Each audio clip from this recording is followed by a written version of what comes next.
सूत्र अपने जीवन में अपना ले तो इतने में भी हमारा कल्याण है। सब भगवान के ऊपर सौंप दो। अपनी सारी समस्याएं, सारा घर का संबंध, परिवार का संबंध, ये सब भगवान पे सौंप दो। जैसे एक मैनेजर होता ना, मैनेजर बैंक का, एक दिन में करोड़ों करोड़ों रुपए अपने हाथ से गिन के अलग रख देता है। दिन भर लेखा जोखा करता है।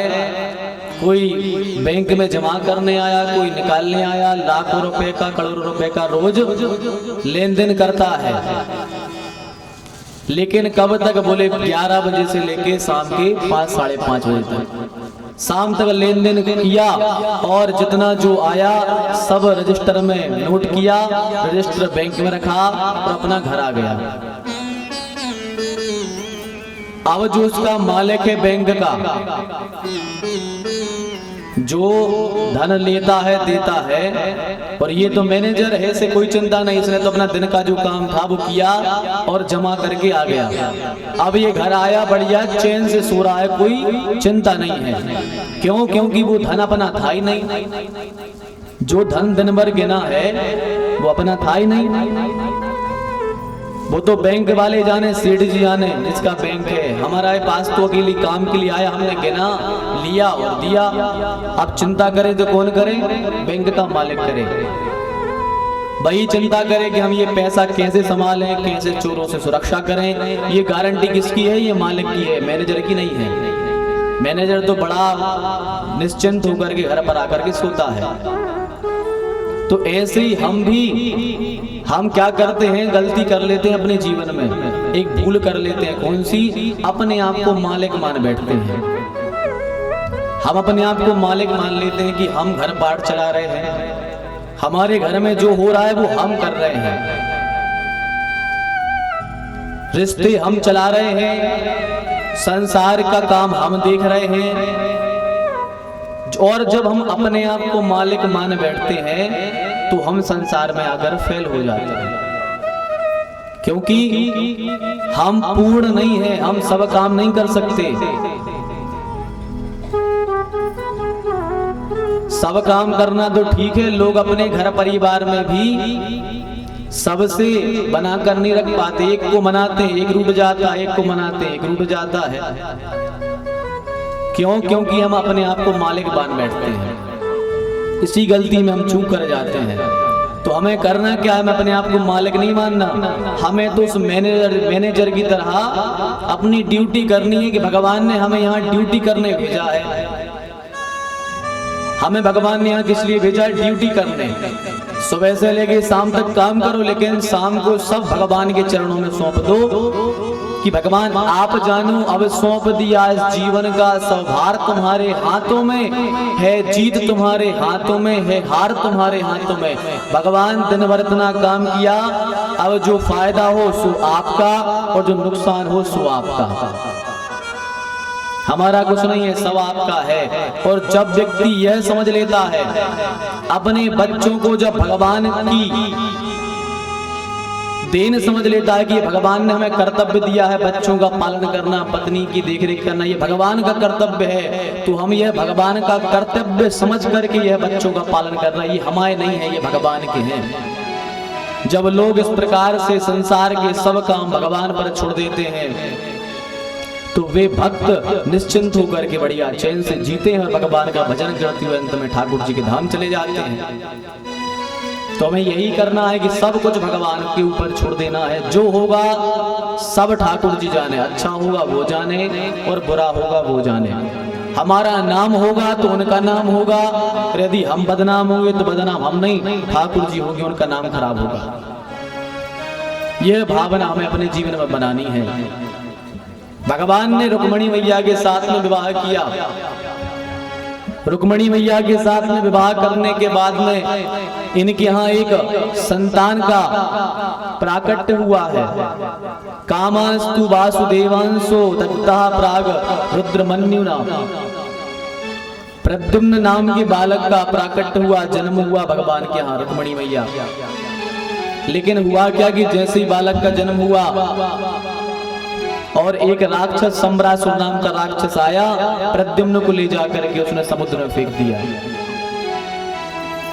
इसके बाद में उस बालक को एक मछली निकल गई और एक मछुआरे ने उस मछली को पकड़ लिया।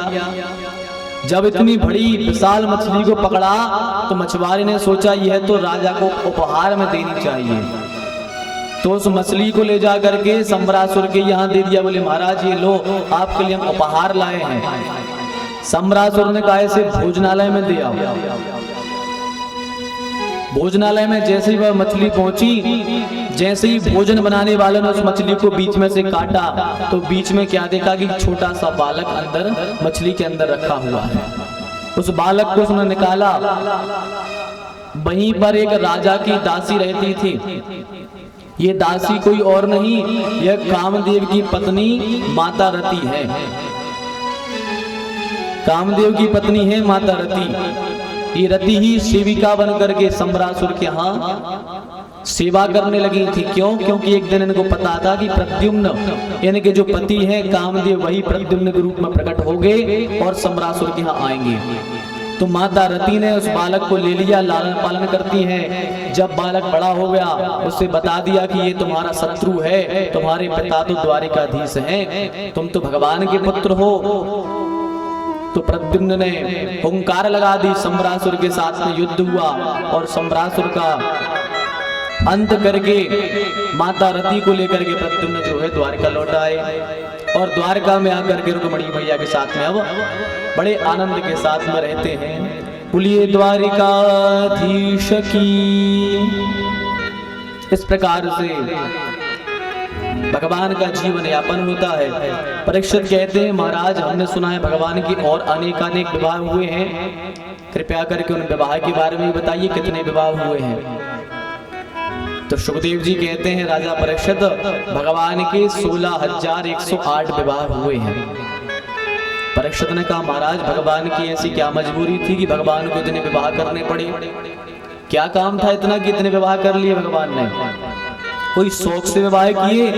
तो सुखदेव कहते हैं नहीं नहीं, भगवान ने शौक के लिए विवाह नहीं किए, वो तो गोपियों की रक्षा करने के लिए भगवान ने इतने विवाह किए हैं। बोले तो महाराज सुना दो फिर भगवान के विवाह कैसे हुए इतने। तो सुखदेव जी कहते हैं एक सत्राजित नाम के राजा थे, उन्होंने भगवान सूर्य की तपस्या करी। सूर्य भगवान प्रसन्न हो गए और अपने ही समान देदीप्यमान एक मणि लेकर के सत्राजित को दे दी। सत्राजित जिस मणि को पहने हुए अपने सब काम करें, मणि को कहीं भी जाएं तो मणि को लेके जाएं। देखो हमें कभी भी गुरु कृपा पर घमंड नहीं करना चाहिए, भगवान की कृपा पर घमंड नहीं करना चाहिए। भगवान सूर्य नारायण ने तुमको मणि दी है तो भाई उसे अपने घर में रखो।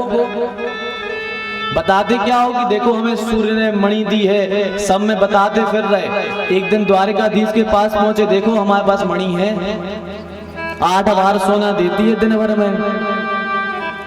तो किसी राजा ने कह दिया एक काम करो, ये मणि तुम्हारे क्या काम की, द्वारकाधीश को दे दो, उनका खजाना ही भरेगा और खजाना भरेगा तो प्रजा की सेवा होगी इस धन से। मना कर दिया, बोले नहीं देंगे। क्यों दे, हमारी मणि। मना कर दिया। सत्राजित चले गए। प्रसेन एक दिन उनके भाई थे छोटे प्रसेन सत्राजित के, वह मणि पे पहन करके गले में शिकार खेलने चले गए। शेर ने प्रसेन को मार दिया। एक शेर ने मुंह में मणि दबाई, भाग गया। जामवंत जी ने शेर को मार दिया, मणि ले ली, अपनी पुत्री को दे दी। भगवान के ऊपर झूठा कलंक लगा कि भगवान ने मणि की चोरी कर ली। भगवान ने सोचा भैया कलंक को दूर तो करना पड़ेगा। भगवान ने अपने सेनापतियों को लिया, भगवान जंगल में गए, प्रसेन को मरा देखा, आगे शेर मरा देखा और आगे चल के गए तो एक गुफा में एक कन्या उस मणि के साथ में खेल रही थी। भगवान ने कहा अरे कन्या एक मणि हमें दे दो। वो कन्या कोई और नहीं, जामवंत जी की लड़की थी। जामवंत जी जैसे ही बाहर आए और भगवान के साथ युद्ध करने लगे, ना पूछा ना जाना कि कौन हो, युद्ध करने लगे। 27 दिन तक युद्ध चला, लगातार 27 दिन युद्ध चला। भगवान ने सोचा ऐसे में तो बहुत समय हो जाएगा। भगवान ने एक मुष्टिका बनाई और एक मुष्टिका बना करके जैसे ही जामवंत जी को लगाई तो जामवंत जी की नस नस ढीली हो गई। जैसे ही नस नस ढीली भई समझ गई ये तो साक्षात राघवेंद्र सरकार है, मर्यादा पुरुषोत्तम राम है। चरणों में गिरे पड़े, बोले सरकार हम पहचान गए कि आप वही राम हो। यहाँ क्यों आए? भगवान ने कहा मणि का झूठा कलंक लगा है, मणि दो। तो जामवती जी का विवाह ठाकुर जी के साथ में कर दिया और दहेज के रूप में वह मणि दे दी। भगवान मणि लेकर के आए, सत्यराजित को दी। बोले लो महाराज, झूठा आरोप लगा रहे थे मणि का चोरी का, ये लो मणि आपकी। सत्यराजित को बड़ी गिलानी भाई। तो सत्यराजित ने सोचा क्या करें, तो इनके मन में आया कि संबंध बना लो तो हमारा जो भी द्वेष है सब दूर हो जाएगा। तो सत्यराजित जी ने अपनी बेटी सत्यभामा का विवाह ठाकुर जी के साथ में कर दिया। इस प्रकार भगवान का तीसरा विवाह सत्यभामा के साथ में हुआ। चौथा विवाह भगवान का कालिंदी जी के साथ में हुआ। कालिंदी माने यमुना जी। यमुना जी किसकी पत्नी है? द्वारिकाधीश की। पांचवा विवाह भगवान का मित्र वृंदा जी के साथ में हुआ है। और छठवां विवाह भगवान का सत्या जी के साथ में हुआ है। सातवां विवाह भगवान का श्रुतकीर्ति जी के साथ में हुआ है। और आठवां विवाह भगवान का लक्ष्मणा जी के साथ में हुआ है। ये 8 भगवान की मुख्य पटरानियां हैं और भगवान के 16,100 विवाह एक साथ हुए हैं। भौमासुर नाम का राक्षस था जो उसने 16,100 रानियों को कैद करके रखा था। उसने संकल्प किया था कि जब यह 21,000